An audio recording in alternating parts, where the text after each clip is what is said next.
Assalamualaikum warahmatullahi wabarakatuh. Kali ini penulis ingin bahas soal motor keluarga ya, yang kelas 150 cc. Penulis sebelumnya lupa, pinginnya bahas berbagai motor, tapi kok yang kebahas cuma yang PCX 160 aja. Maaf. Jadi eh, pilihan motor 150 cc sekarang ini adalah eh, kalau dari Honda ada Vario ya, penulis sering lupa menyebutkan Vario. Terus PCX, terus Aerox baik yang new maupun old, Nmax baik yang new maupun yang old.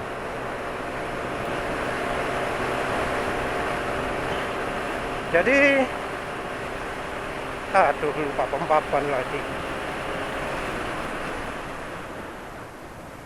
Jadi dari 4 pilihan itu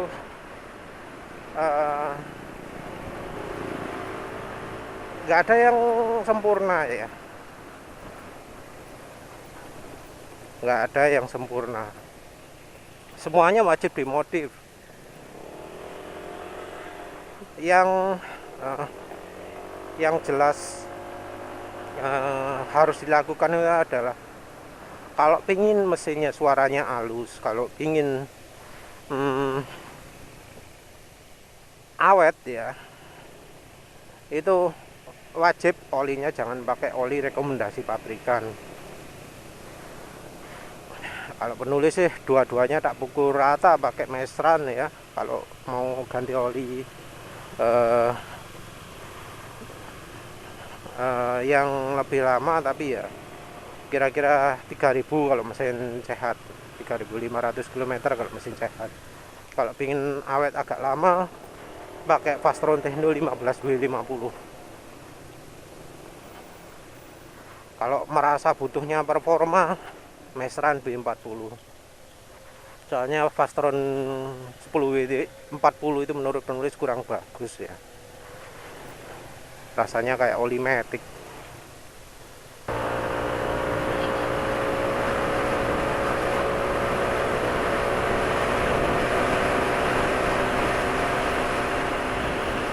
Ya kemudian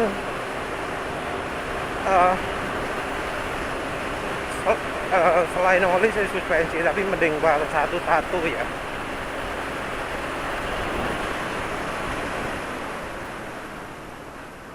Kalau dari sisi apa ya, kalau motor keluarga itu bagasi dan ya bagasi ya. Kalau soal bagasi, yang paling nggak enak itu adalah Vario ya, bagasi besarnya ya. Ya mau bagaimana lagi ya. Kalau ingin bagasi besar ya pilihannya PCX, Aerox, Nmax. Tapi kan nggak semua orang butuh bagasi besar-besar banget. Bagasi itu kadang cuma untuk naruh dompet, naruh barang belanjaan. Itu pun biasanya untuk yang Vario pun sudah cukup ya. Nah, keunggulan Vario dalam hal ini adalah gantungan depan ya. Aerox, Nmax, PCX nggak ada gantungan depan kecuali ditambahi sendiri. Ya untungnya sih sudah banyak yang jual aksesori untuk tambah gantungan depan.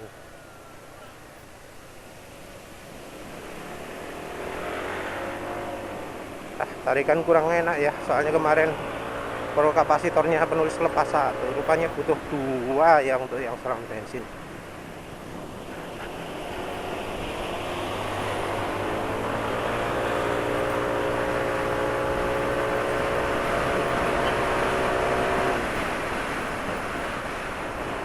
untuk sisi boncengan sebelumnya sudah penulis jelaskan bahwa PCX itu kurang sip ya,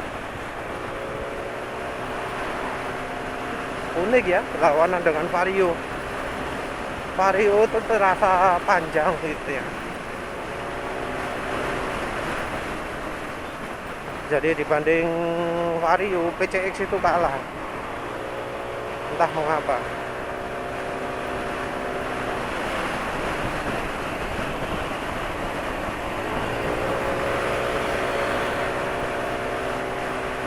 Jadi apa, kalau mau untuk panjang Vario itu sepertinya yang sip. Sayangnya ya di Indonesia ini nggak kurang umum ya, model tempat duduk yang rata gitu. Jadi tempat duduknya dibuat bertingkat, entah apa alasannya itu. Karena dari sisi kenyamanan ya jelas mengurangi lah duduk bertingkat itu. Kecuali ya kayak motor yang Maxi sih ya, karena Maxi itu mau nggak mau pijakan kaki penumpangnya ditinggikan ya, demi alasan sporty ya. Mestinya bisa ya Matic itu joknya dibuat rata ya, karena pabrikan itu menganggap motor nggak pernah dipakai lebih dari 2 orang ya. Padahal di Indonesia namanya motor keluarga, pakai boncengan bertiga atau berempat. Nggak kayak iklannya PCX yang laki sama perempuannya naik motor sendiri-sendiri gitu. Itu kondisi barat, itu bukan Indonesia, itu jelas.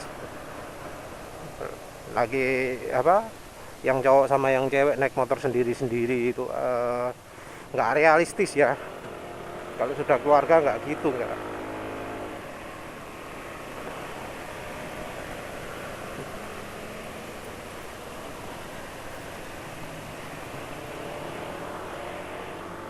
Bukannya nggak ada solusi. Jadi kalau di PCX atau NMAX itu ada ya yang jual apa, tempat duduk anak tengah.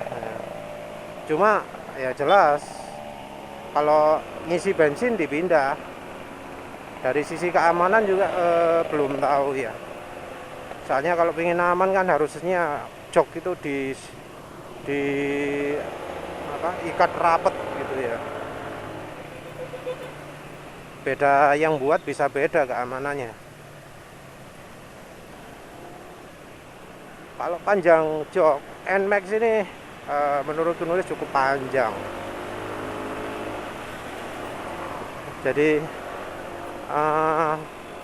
bonceng sama istri nggak sampai mojok terlalu belakang sekali. Terus anak itu ya masih lega lah, masih bisa dapat tempat duduk enak gitu, nggak merusut. Penulis duduk agak munduran, jadi misalnya kayak gini. Nah, anak itu masih bisa duduk di depan gitu, enak. Masih ada sisa. Sementara apa? Kalau duduk di tengah ya kena batas itu, tapi nggak sampai parah lah. Jadi kadang merusut ke depan tapi nggak sampai apa? Nggak sampai apa namanya,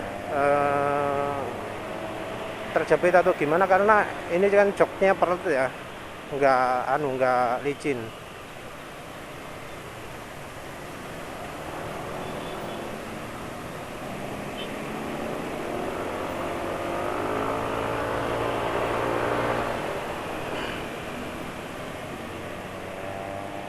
Kalau yang NMAX 2020 nggak tahu, tapi kayaknya masih tetap sama kalau untuk jok.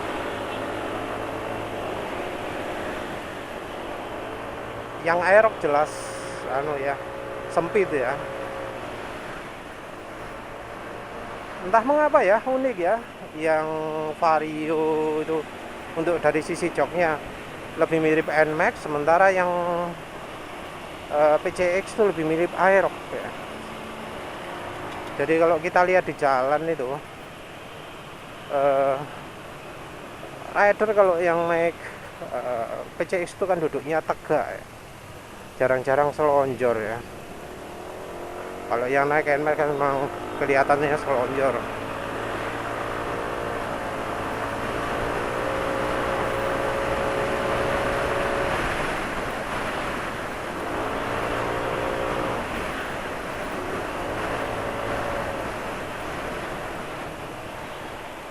Kalau Aerox, itu duduknya tegak juga. Penulis pernah nyoba cek posisi berkendara PCX. Kalau menurut penulis emang PCX itu memaksa rider untuk duduk tegak. Duduk nyantai kelihatan ya. Punggung dari pengendara PCX itu selalu kayak bungkuk gitu ya. Jadi nggak tegak gitu, tapi agak membungkuk. Soalnya batasan joknya itu loh kelihatannya kayak jadi penghambat ya. Makanya kayak bungkuk gitu ya. Bagian geger pinggul itu melengkung ke belakang, nggak melengkung ke depan. Beda dengan kalau misalnya naik PCX ya. Naik NMAX. Gayanya sama kayak kalau ketika naik Aerox. Aerox tuh penulis coba duduk ya. Nggak enak ya. Memaksa duduk tegak tapi kurang gitu loh batas posisi tempat duduknya. Ya itulah yang tadi penulis bahas itu. Mengapa kok joknya nggak dibuat rata aja? Seandainya Aerox, PCX itu joknya dibuat rata, pasti enak tuh. Pasti enak, karena kan gimana ya? Posisi duduk itu rider itu kan sering pindah-pindah, maju mundur. Apalagi kalau boncengan sama istri gitu, bisa duduk maju sekali, bisa duduk mundur sekali. Nah, Aerox ataupun PCX itu tidak memungkinkan hal itu.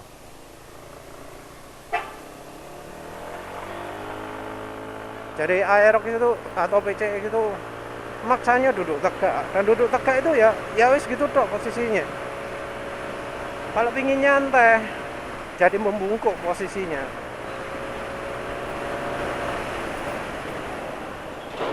Nggak bisa bener-bener santai gitu, nggak bisa.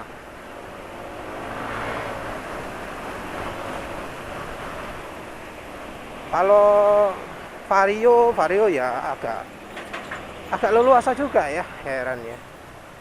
Jadi ruang duduknya kalau di Vario, di NMAX itu luas. Kita bisa mepet depan, bisa mepet belakang. Leluasa lah.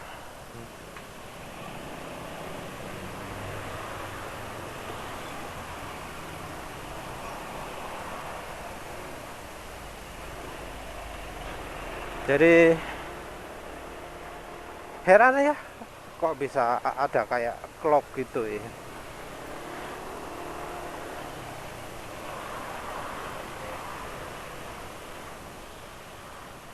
Kalau ruang kaki Aerox Vario itu agak kurang ya. Ya kelihatan lah kalau misalnya rider berkendara itu ujung kakinya, tuas kakinya ujung kaki sih, ujung kaki itu kan biasanya melebar ke depan, nggak di dek. Kenapa? Sempit. Kalau enak, duduk enak, itu ujung kaki itu masuk ke masih ada di dalam dek semua. PCX, NMAX memungkinkan hal itu. Yang NMAX Ada untuk selonjornya juga cukup nyaman kalau untuk selonjor, apalagi yang versi old. Yang versi new tempat selonjornya dikurangi, entah mengapa ya, padahal itu keunggulannya. Lebih penting lampunya daripada selonjornya, padahal ya posisi lampunya nggak bagus ya, nggak bikin tambah bagus ya, rugi itu. Tapi ya wes kayak begitulah namanya pabrikan Jepang. Kalau sudah punya kemauan, nggak peduli mengurangi kenyamanan, masih tampilan makin jelek ya tetap dilakukan aja.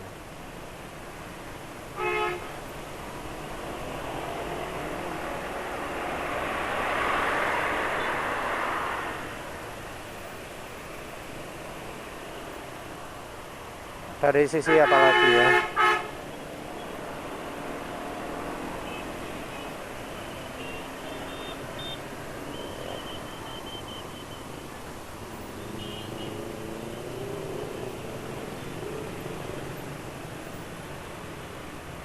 eh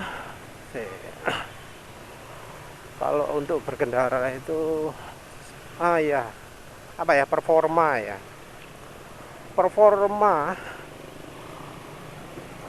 ini yang aneh ya. Vario yang baru itu tampilannya sporty. Lihat itu yang depan, sporty banget tampilannya. Penulis pernah lihat yang versinya diwarnai kayak Aerox, yang pakai tulisan Vario-nya gede gitu ya, pakai font gede banget sampai nggak cukup ke body. Itu keren loh.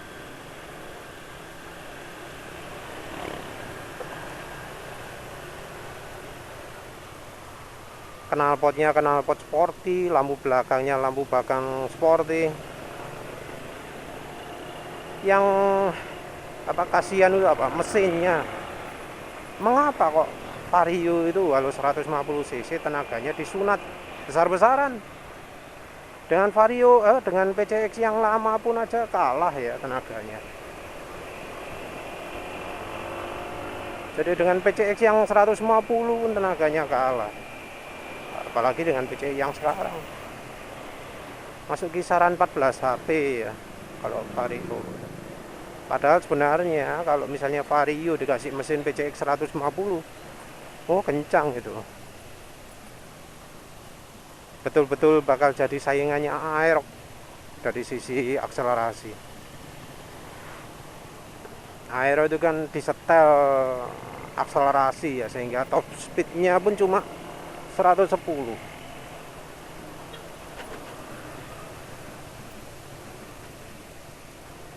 Dari sisi model akselerasinya juga nggak sesuai dengan selera Indonesia. Tarikan bawahnya lemah.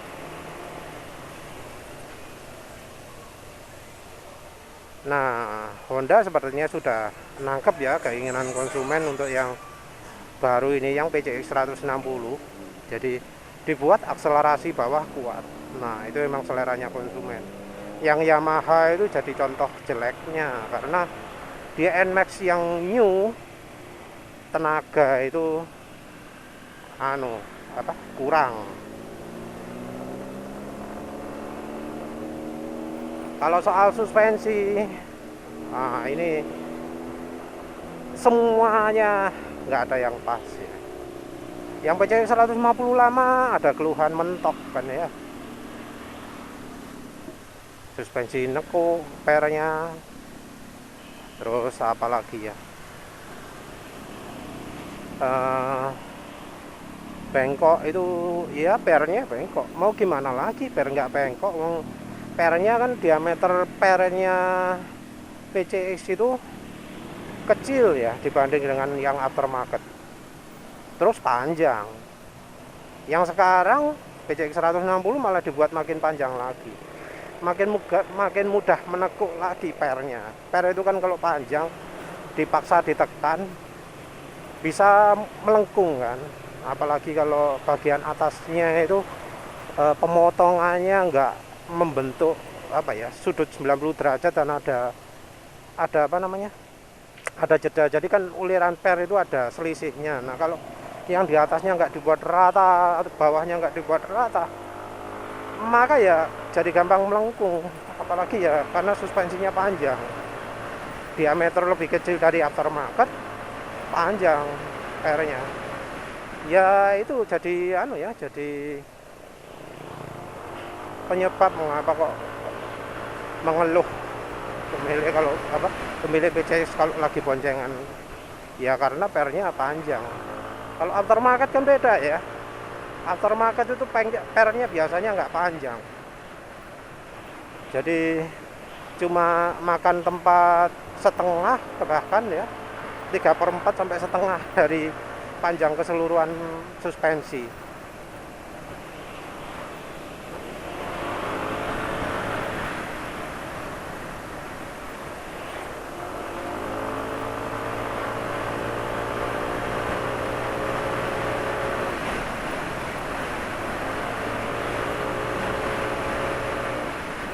Ya ya wes kayak gitulah. Yang NMAX pun itu juga kena penyakit mentok, walau termasuk keras. Penulis sebelumnya waktu belum diapa-apakan ya, kondisi suspensi masih standar, dipakai boncengan sama anak berat kira-kira 180 kg bebannya, itu masih terasa kerasnya itu. Lambat laun penulis pelajari ternyata ya itu karena engine mounting, karena mekanisme engine mountingnya Yamaha ya, mekanisme yang sama yang dipakai oleh PCX, Vario ataupun Aerox, sama semua pakai mekanisme engine mounting, engine hanger ya, yang fungsinya biar mesin itu jadi bagian daripada suspensi. Manfaatnya adalah kalau jalannya mulus, super rata, itu ada bagian jalan yang nggak rata terus kena goncangan, kena apa gitu, motor bisa tetap stabil, lurus, datar.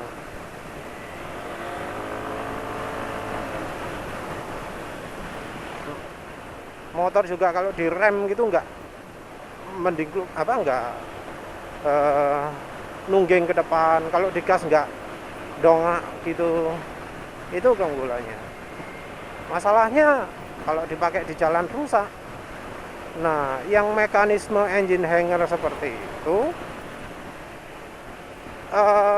bakal nyimpen potensi tenaganya. Jadi begitu suspensi keangkat kan sebagian kesimpan di mesin. Nah begitu gerakan suspensi melebihi limit tertentu, semua tenaga yang tersimpan ini dihentakkan semua ke suspensi dan ke badan kita. Efeknya ya sakit pinggang, bikin nyentak, jedak gitu ya. Ada jedak itu adalah bunyinya ketika stopper membentur bagian penahannya. Entah itu PCX, entah itu NMAX, entah itu Vario, Aerox. Solusinya sih ya diganjal ya, entah yang itu punyanya PCX, Vario, NMAX atau Aerox. Solusinya adalah diganjal. Dari sisi suspensi ya itu lemah lagi lah, seperti penulis sering jelaskan ya. Suspensinya Matic Jepang itu kan single action ya, yang dihambat cuma bagian ribbonnya tok, bagian kompresi nggak dihambat sama sekali. Sistem suspensi seperti ini cocoknya di jalan super mulus, super ratanya Jepang. Kalau dibuat jalan yang kayak Indonesia yang bergelombang, terus banyak sambungan jalan, ketika gerak-gerak gini makin lama makin pendek suspensi karena dipaksa oleh ribbon itu. Jadi kompresi kan nggak dihambat, tapi ribbon tok yang dihambat. Nah karena hambatannya nggak rata ini bikin suspensi makin lama makin pendek. Kalau sudah pendek ya kayak mati. Nah, selain itu ya bakal mentok juga. Iya, kalau suspensi ini semuanya lah kurang baik. Kalau tapi Vario paling parah ya. Penulis pernah pakai boncengan keras ya, padahal boncengan loh keras tapi pernya. Ya wes lah, begitu saja. Terima kasih sudah menonton. Assalamualaikum warahmatullahi wabarakatuh.